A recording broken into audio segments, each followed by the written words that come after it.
everyone, it's Samantha again, and thank you for coming to my YouTube channel. Today is May 9th, and it is my 9th day into my series, Card a Day in May. I'm having a lot of fun with this, and so happy that I've gotten so many new subscribers from this series, so I want to send out a quick shout out to my new subscribers, and I wish I knew you guys by name.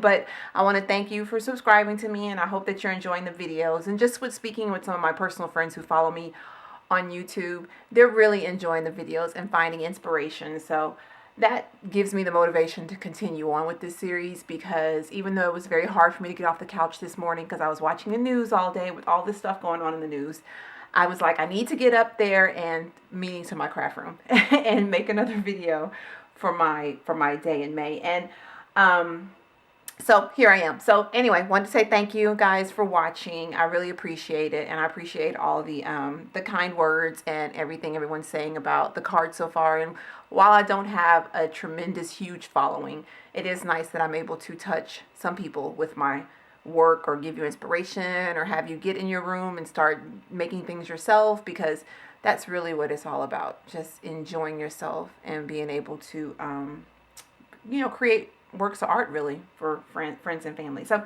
anyway, today you saw the sketch for today, and if you remember from my first video, I fell in love with Mimi, which is a penny black stamp. And so I bought a bunch of them. Haven't done anything with them now. So my plan for this 30 days is to at least use all the stamps once in a card. So this is another stamp. I'm going to use it today, and it's just Mimi with some birds around her and some flowers. And when I picked this stamp up at Hobby Lobby, it was on sale. I saw this sentiment. It said, wishing you a day bright with sunshine. And for some reason, it just seemed like they went together. I don't know why. But anyway, I'm going to use these two stamps today. And I'm also going to use a Spellbinder die. And this one is called Fleur-de-lis Squares. And I'm going to use that to frame around, this is the size, my Mimi. And this particular one only comes with 4 dies. This is the largest one. I'm going to use, my card base is going to be a 5.5 by 5.5, just a square card. So that's going to go on top like that once I cut it out. I have a purple piece of cardstock that's 5.5 by 5.5 as well. I have this pretty print. It's like black with white little daisies on it. Hopefully you can see it. Using that, this is a 5.25 by 5.25. It's going to go on top of that. I have purple ribbon, which I tried to match up with my purple paper accent. I'm going to use the ribbon. This is just an extra piece of white cardstock that's going to be to cut my frame out. And I also have a piece of purple cardstock, and this one is a 5.5 by 1.25. My plan is to stamp my sentiment in here on here. Make it like a flag. I cut some triangles out of it and kind of like fold it and pop it up. At least that's the plan. I have my corner rounder. Going to use that today. And also my Copic markers to color in my Mimi. And some Stays On ink. And I've been meaning to mention how I clean my rubber stamps. If you don't have this, I wish I knew a recipe on how to make your own stamp cleaner. But I picked this one up from Archivers a long time ago. And I know it's for rubber stamps, but I also use it for my clear stamps. So this is how I clean my stamps. I spray a couple spritz on here, and this smells like bubble gum, so it smells really good. And then I use this to kind of scrub off the stamp. And it has, I know it's dirty, but it has these little prickly things on there. So when you spray it, you're able to really clean all the grooves and stuff of your stamps by going like this. So bought this from Michael's. Bought this from Archivers, but I'm sure you can buy them anywhere. So anyway, just wanted to show you that real quick. That's the reason why I had it out. So, and I'm also going to be using my Tim Holtz Distress markers, because I don't have a vast collection of Copics right now. I only have 3 sets. You only see 2 here. So I'm mostly going to use the skin tone for her skin. And the purple I want to use, this is like a purple and a pink pack. I'm going to use to accent some of the flowers and possibly her dress, because I'm trying to do a purple theme here with the purple, black, and white. Okay, I'm going to clear this all off and get started, and I'll be right back. Okay, what I'm going to do first is go on and cut my shape and color stamp my Mimi and color her. And I forgot to mention the black and white stripe, the black and white floral paper I'm using. Sorry about that. It's from AC Pattern Paper. If I can get in the frame here. And it's called Backyard. And I wish I remember where I bought it from, but it's got like a lot of little, it was like one of the first paper packs I bought a long time ago. But it has like a lot of, if you could see, a lot of little summery type prints. So I thought this one, of course, I probably picked out the boringest one, the most boring one in here, because all of them are really colorful except for that black and white one. But anyway, that's the paper pack I used. Okay, so what I need to use for the Spellbinder die is my Cuddle Bug.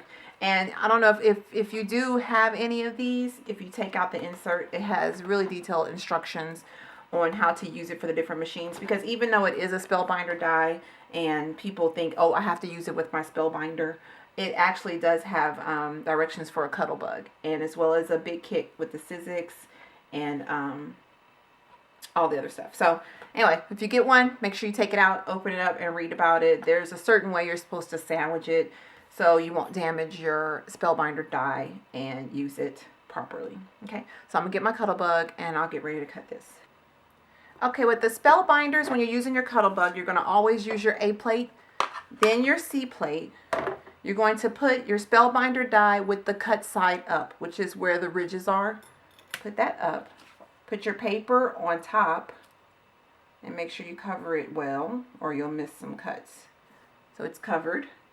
And then you put a B plate on top. And excuse my B plate, it's so, oof, I need to get another one. But there it is. You make sure it's sandwiched good, and you go on and crank it through. There it is. And one cool thing about the dies is you could also emboss them. So I will show you how to emboss them. Okay, to emboss, you use your A plate. You place the die with the paper still on it, on top.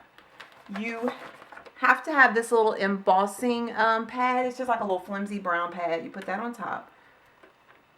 You put a couple pieces of cardstock on top just for extra reinforcement. And you put your 2 B plates on top. And then we're going to run it back through.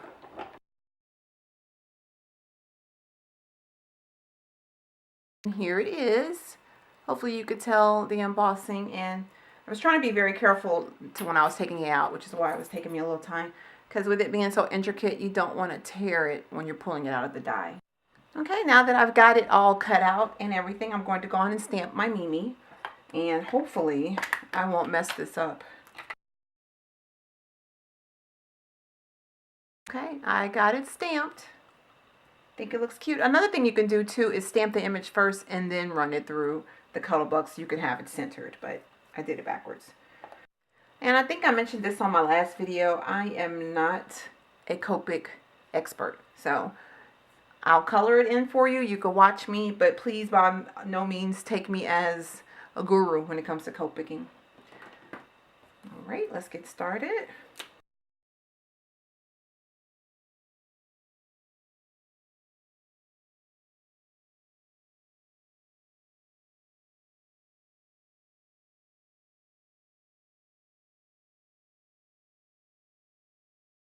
Here's Mimi.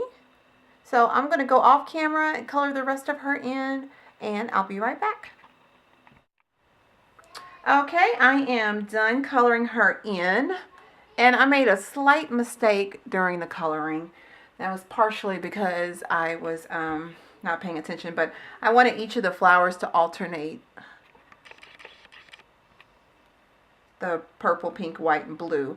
And I made a mistake and did purple twice. But anyway, I think it came out really cute. I ended up using a white distress marker, and I don't know if you could tell, but it made it really look white.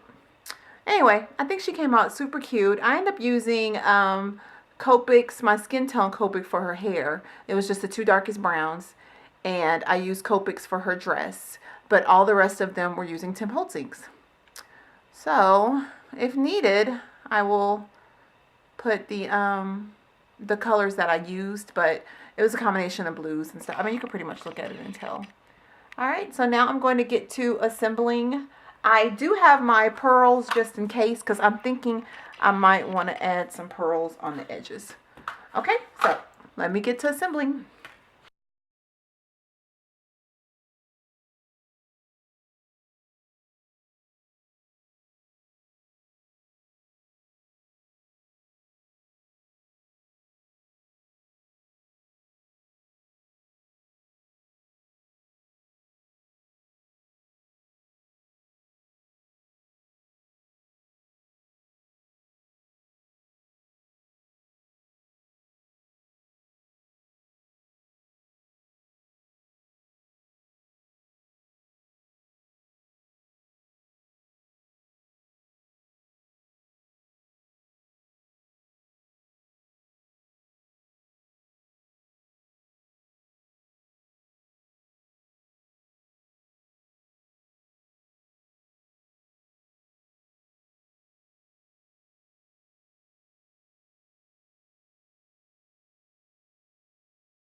Okay, here's the card so far.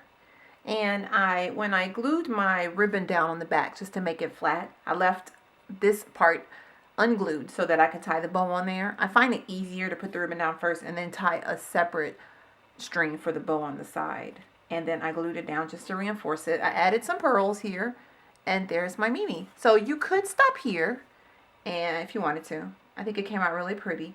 Another option, if you wanted to add some more glitter to it, maybe you could stickle some highlight, like maybe the flowers or something like that. So I am going to get my slip of paper ready for my sentiment and stamp that on and assemble that now next.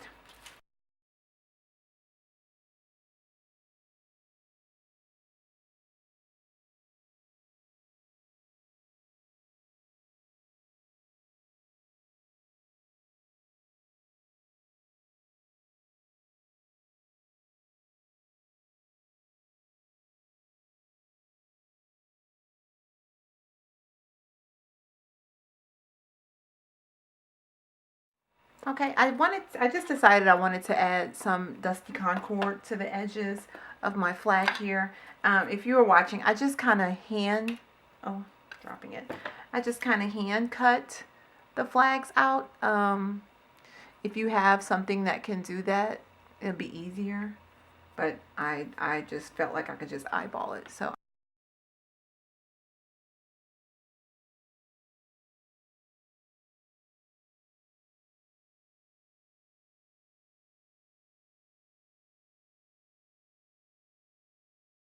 all right, here's the finished card.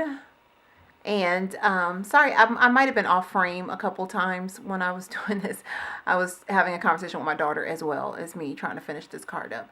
So I think it came out really cute. I might have could have trimmed down this a little bit more so it wouldn't be so fat. I probably could have came down a little bit more, but that's okay.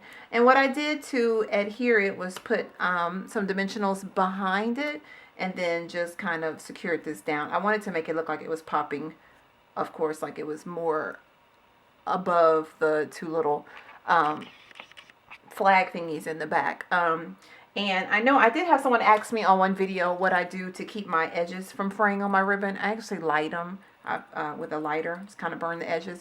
Kind of melts them, kind of like the fibers, so they won't fray. Again, here's the final card. I honestly think this is my favorite one so far. I guess if you have any questions or anything, please feel free to comment. Let me know. And if you haven't already, please subscribe. And thank you again for my new subscribers. And I appreciate you guys tuning in with me. And I'll see you tomorrow. Stay tuned for pictures. Bye.